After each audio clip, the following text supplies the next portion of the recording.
name's Muriel and I registered as a carer at the Carers Centre in 2004 after a stroke, trying to look after my husband and work full time. Since then, I've had support from the Carers Centre from that date to my husband died in 2015. So up till then, I got complete support from the Carers Centre. I am now a trustee of the Carers Centre. So my mission in life is to get carers to not only register as the Carers Centre, make sure they have a voice and things that matter to them.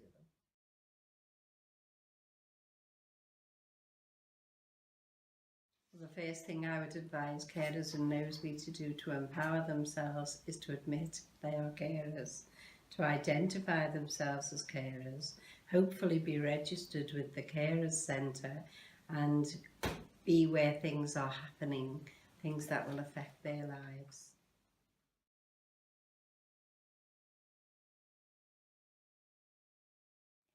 I would say by contacting the Carers Centre, you're creating the link for when you do need some help.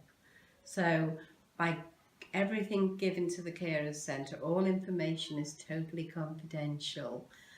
So all someone has to do is ring the Carers Centre. They will be contacted back as soon as possible within 72 hours and can carry on a conversation over the phone to give whoever they're talking to, the support worker or whoever, what their background is. Usually they'll come in at some point, maybe for a coffee morning or wherever. Or the Carers Centre does encourage working carers to contact as well.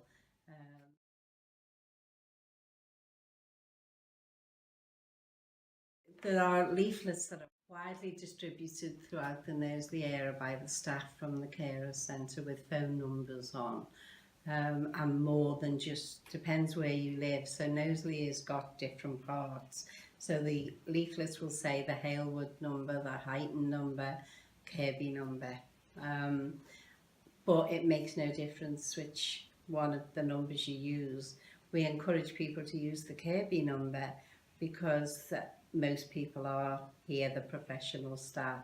By registering with the Carers Centre, we're not asking people to do anything. So if a carer just wants to ask questions, there is somebody here who can answer them.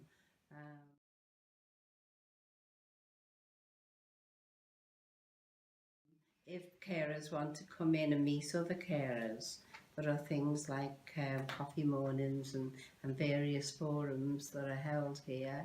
If carers are just tired and need therapies, that can be done here as well.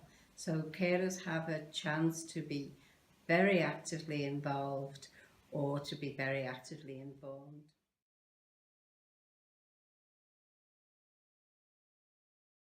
The main problem with actually making the government see just how many carers there are is firstly getting carers to admit that they are carers. So you will get carers that say, well, it's my husband, that's what I need to do, it's my son, it's my whatever it is. And they think they are all things to all men, and I can vouch for the fact that they are not. So they need to come to the Carers Centre and find out what's going on, how things affect them. Legislation, for example, the Carers Act 2014 is now in force, and carers need to know for their own benefit.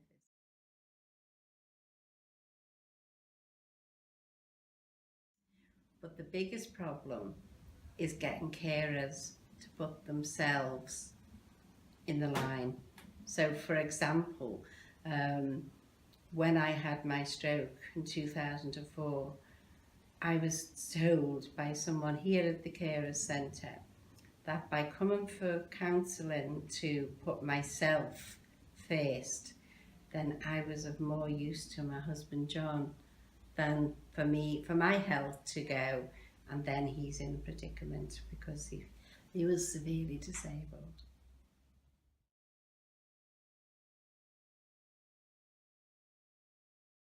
I can give you a specific example. My daughter, I have a 22-year-old granddaughter with spina bifida. She's a very active girl. In fact, she's a All England champion in wheelchair racing. But the point is that neither she nor my daughter ever would consider themselves as needing the carers centre. Basically, they know better now, so my daughter is registered, but they just saw it as that's the way it is.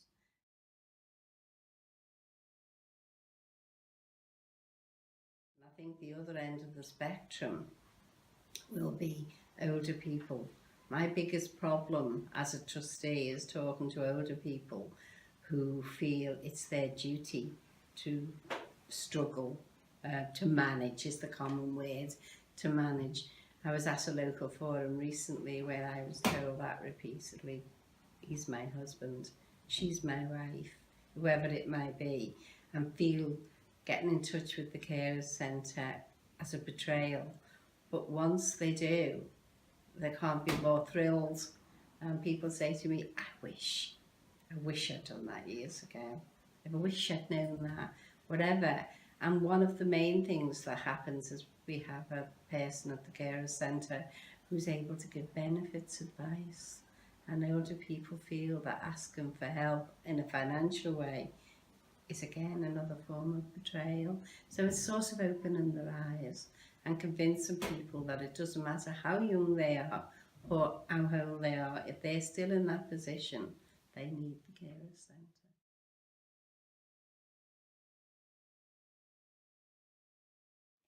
I would say by contacting the carers centre, you're creating the link for when you do need some help. So by everything given to the carers centre, all information is totally confidential. So all someone has to do is ring the carers centre.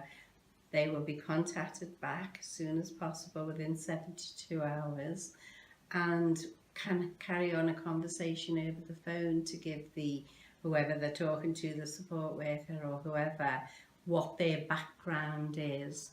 Usually they'll come in at some point, maybe for a coffee morning or whatever. Or the carers centre does encourage working carers to contact as well.